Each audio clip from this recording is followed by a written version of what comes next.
Welcome to the Market Mystics Podcast. I'm Joshua. I'm Kim. Let's dive in. Hey, everybody. Welcome back. Hey, we wanted to kind of continue along in the same vein as what we were talking about in our last episode, but maybe switch things up a little further away from our own personal experience and more into kind of the definitions of things and some spiritual principles and, you know, some of those really, really fun topics that everybody likes to talk about. Yes, that's definitely true. Yeah. So welcome back to kind of growing up with money part 2, and maybe it's more so just like learning to be a little bit mature with your money and how you approach it and how you deal with it. Yeah, for sure. So after we recorded part 1, I was left like, there's so much more we could talk about with this. And I really felt like there are some common terms that are used that I'd love to just like dig into and talk about what it is and really some of the principles that are behind it. So the first one, and this is very common in trading, the first one is the fear and greed index. Mm-hmm. This is like a common tool that's used to gauge stock market movements and whether stocks are fairly priced. However, the name itself, if you are looking from like a spiritual lens, neither fear nor greed is a good thing. Right. Or a life-giving thing. How about that? Let's say neither are life-giving. And really the theory behind the index and like measuring this, and it's like a constant measurement that's being taken, which I find to be super interesting. Like if we're just looking at finances as a whole, that everything is being gauged on fear or greed, which are both non-life-giving principles, right? Which then brings the whole system into this, like, how does it give life if this is how it's always measured or gauged? I know we've talked about to some extent how the stock market and trading tends to be a very emotional system in general. And so it makes sense to me that fear and greed, you could measure that because to some extent those are emotions and how you're approaching it. Are you approaching it with like, I think that's overpriced, or it's not a good deal, I'm going to push it away, or no, that's a really good deal, I'm going to grab it, I'm going to grab as much as I can, I'm going to take as much as I can. And I just think it's an interesting way of looking at it. There's a book that I read on trading a while back where he was helping people with their mindsets on trading. And one thing he said that I think is important is when you're trading, you can't look at it as you fighting the market for profit. You have to look at it as you flowing with the market for profit. And when you're fighting, you're fearful and you're greedy. When you're flowing with it, neither of those two things have to come into play in how you approach your trades. And I think it's just a mindset and a maturity way of looking at it. I think you're so right. Really quickly, I want to go into, this was years ago, but I don't know if you guys have heard of like the courts of heaven or engaging heaven, whatever, however it is you like interact with the Lord. But I have gone through a lot of courts of heaven stuff, right? And early on, when I was going through some of that stuff, I learned that the spirit of poverty and the spirit of greed are like really closely related, like almost you would say twins, because the way that they operate within people is very similar. Like, I don't have enough. I need more. I have to hold on to this. It is mine. Right? Those are typically some of the sentiments of both poverty and greed. And I think that in talking about money, and if we're talking kingdom stuff, I think we need to be really aware of those things. It's not just that, oh, I don't have enough, I am poor, or, oh, I am rich and all I want to do is get richer. It has to do with the like, I don't know, the heart behind it, I suppose. Yeah. I don't know. It's interesting how very related they are, even though they seem to be on opposite ends of a spectrum. Mm-hmm. But you know what I've learned is a lot of spectrums are not so linear. Most of them are very circular. And so if they're on opposite ends of a spectrum, they're probably actually right next to each other. Right. Yeah. I think both of us have experienced that a lot, and it can be tough because things that you think are opposite sometimes are really, really close. Mm-hmm. And it's almost situational sometimes. Mm-hmm. Yeah. And from which direction are you looking at it? Mm-hmm. Right? I don't know. I tend to be someone who likes to zoom out. Like, I can get caught up in details of things and being really subjective about things, but I love to zoom out. I love to see full picture. And I think that's probably where a lot of those circular spectrums have started showing themselves. And like you're saying, like how close things can be really closely related they can be. Mm-hmm. So I just wanted to talk about a couple of those things, right? So fear, greed, poverty, right? These are all kind of terms that have to do with the financial sector. And I think they all tend to be things that come up. I'd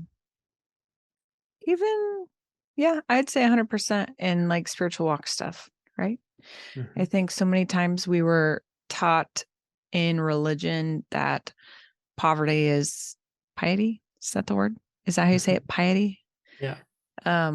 Like, well, Jesus had poverty and he didn't have anything and he didn't have a place for his head to rest and all these things. So if you're going to be like him, you can't have these things, but that isn't actually what was even depicted in scripture. Like all of these things, like things get so mixed up, and then we have these things put on us, and then we start adopting them as our identity, and then we operate there and we don't know why we can't get out of it.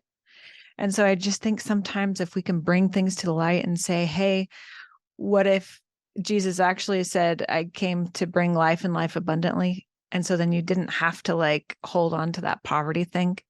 And it didn't actually have to have a hold on you. Like, what if we just shed some light on some of these things and said, hey, there's more? It makes me think of the interview we did with Tommy Miller a while back, where he brought up the concept of like death being an environment of decay. And so life and life abundantly isn't just the immortality of the body, but it's abundant life in your finances and in your health. And like, it doesn't mean you won't ever experience challenging situations. Right.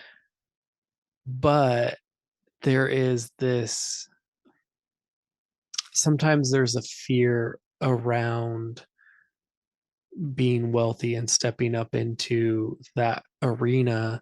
And I get it to some extent, because there is, the story of the rich young ruler who said he'd obeyed all the laws of Torah. And Jesus said, well, give all your money and then you can follow me. And he says it's easier for a rich man to go through the eye of a needle than enter the kingdom of heaven. And I think that like there's probably truth in that. And I think that's why some Christians have a fear, because I think it goes back to a source of supply. And I think sometimes when you are wealthy and you're not seeking God for things, because it's just easy for you to step into that provision, that that that can become hard. But I think if you step into being wealthy through God being your source of supply, then that's a sign of maturity, and it's a way of stepping into the kingdom that I think we were made to step into. So interesting. I'm glad you brought that up, the source of supply, because even going back to some of those terms, poverty and greed, like the source of supply with that is you. Mm-hmm. With those two concepts, your source of supply is not the Lord if you are dealing with poverty or with greed. Right. It's very self-centric. And I think it is that little shift. I'm really, really glad you brought it up. It is that shifting that source of supply. Mm-hmm. Are you supplying it for yourself and for you to have an abundant life, or are you allowing the Lord to supply it and stepping into that abundant life that he's promised? Mm. And it's different. It flows different. It looks different. It smells different. It tastes different. Yeah. Well, and one of the other things that was in the notes to talk about is responsibility versus entitlement, and I think that fits perfectly with source of supply as well. Because if your mindset is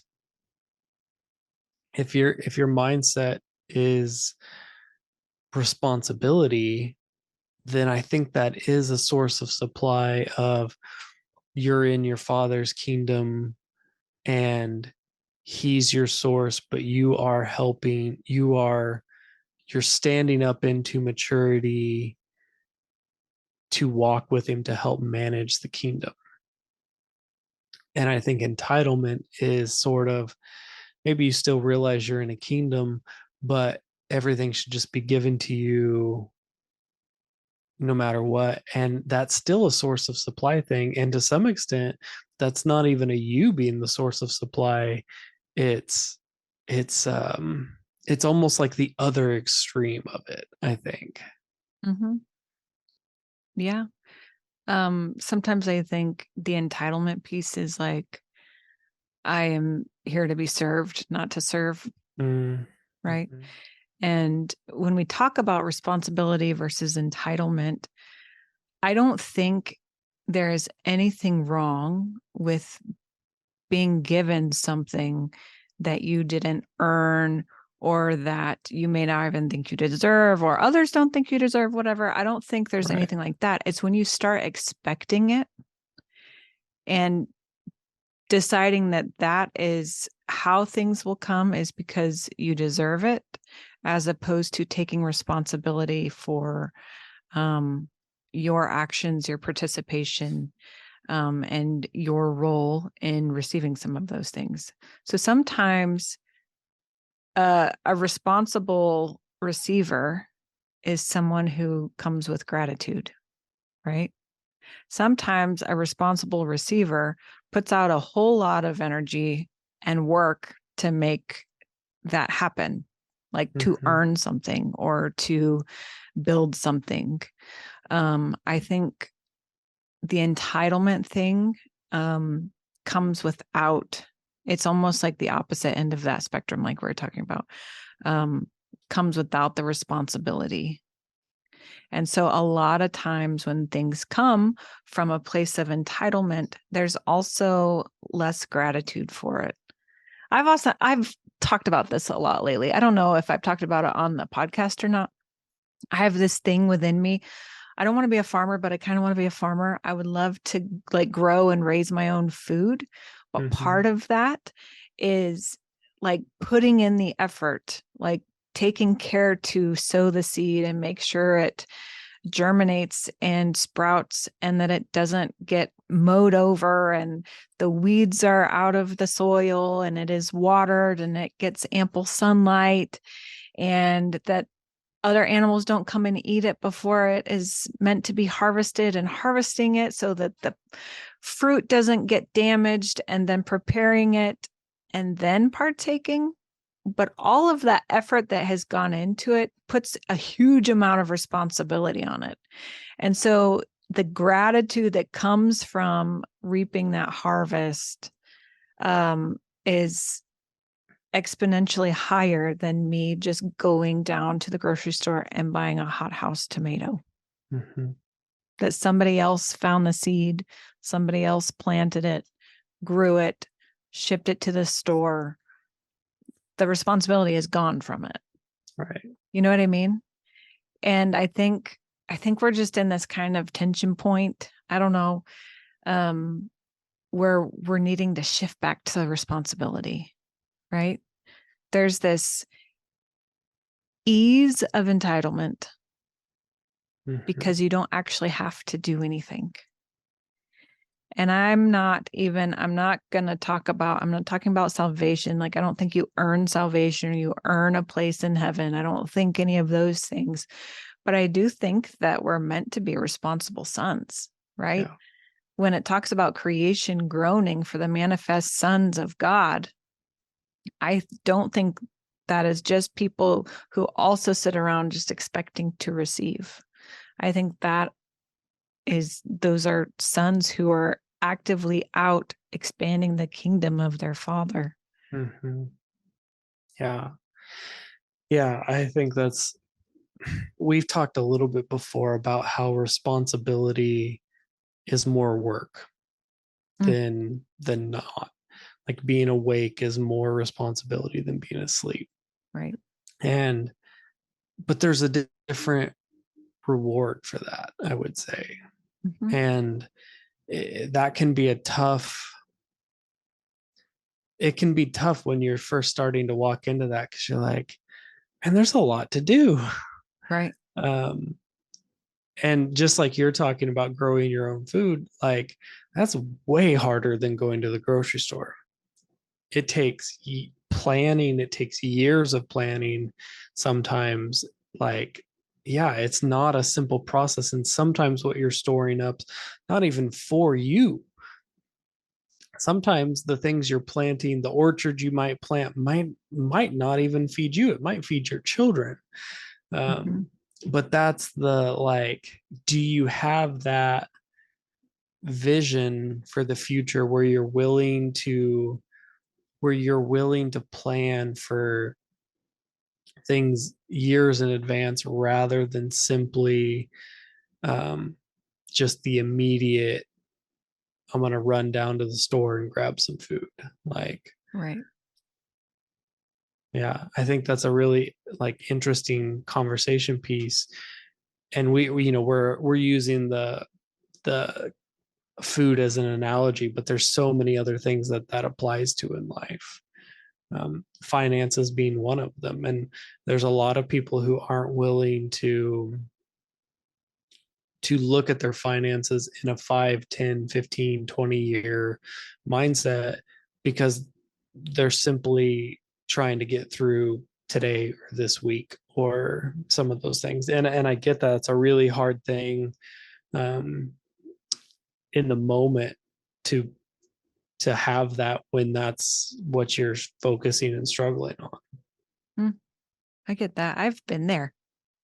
Mm-hmm. Like, this isn't like real existential. This is very real. I've been there. I've been in that position of like, well, we have to make it work now. It kind of doesn't matter what it looks like next week. It kind of doesn't matter what it looks like in a month. But it is from a place of desperation and just trying to survive, as opposed to a place where you are kind of being responsible and getting to a place of being able to thrive. Mm-hmm.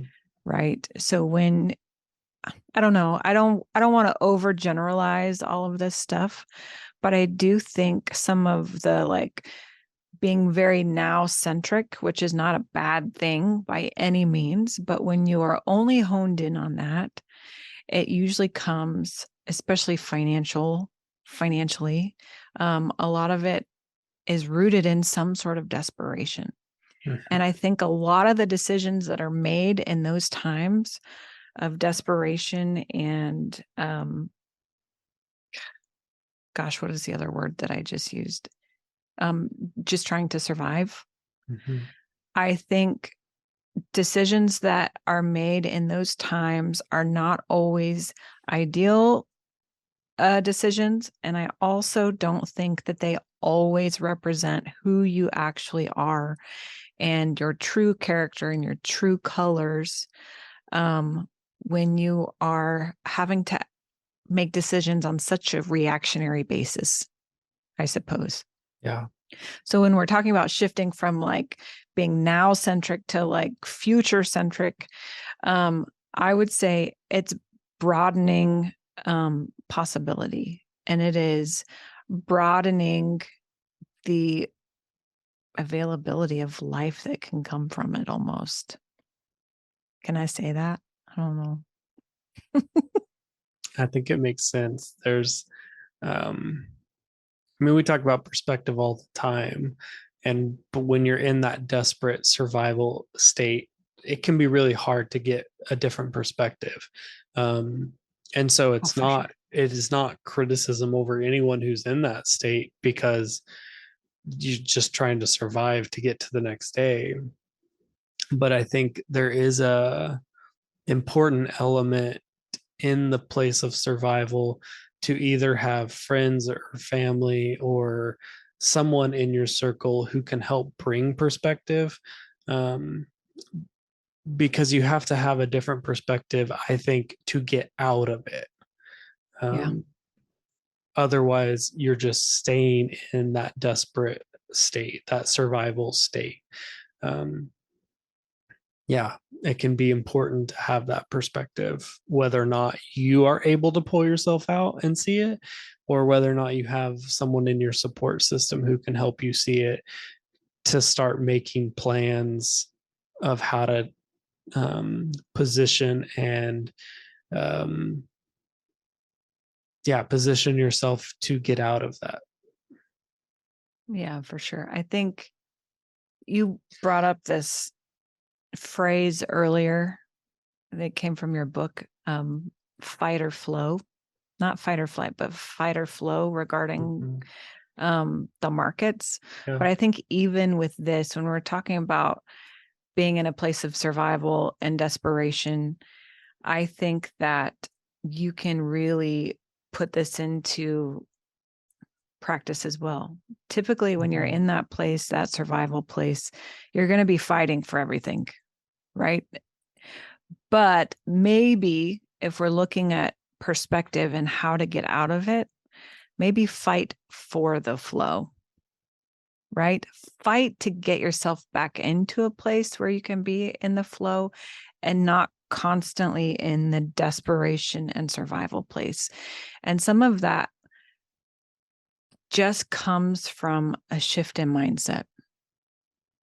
And being able to, like, can you take a few minutes and see if you can see something for the future, right? Can you see any, like, 5 steps ahead, maybe 2 steps ahead, maybe half a step ahead? Right. Not just in the circle of where you are right now, but can you see like 1 step ahead of where you want, like, to where you want to go, the direction in which you want to go? Can you see 10 steps ahead?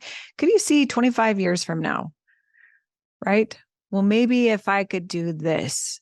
So can we just zoom out a little bit and fight to get back into that flow so that we don't have to constantly be living in that place of just fighting for survival and that place of desperation, because we tend to not really go anywhere with it. Yeah, I think that's great. Yeah. What else? Did we miss anything that you wanted to cover? No, I think that was, I mean, some of these topics are things we've touched on for years and probably will continue to touch on, but I think that's a great place to wrap it up. Yeah, I think so. And I do want to say this. I hope you can hear our hearts in all of this. This isn't to be judgy or to overgeneralize or condemn or anything like that. I think really the point of talking about this is it is our hope to kind of broaden a perspective Like, can you look outside of whatever your current situation is? Can you look outside of how things are already defined and maybe what you think is just set up for you? Can you zoom out and see other possibilities and how to maybe see yourself in abundance, see yourself in a different place and carrying responsibility and being in the flow and not in the fight. Yeah. Right? That's good. Yeah. Cool. Well, thanks for joining. We will see you guys next time. Thank you for sticking around. Listen for new episodes every Monday and Thursday. Find us on all social media platforms by searching for Market Mystics. Don't forget to follow and subscribe. Visit upperroomcd.com where you can find more information about the hosts, projects, and guests. Go deeper by booking a coaching appointment focused on redefining identity and wealth in your life. See you next time.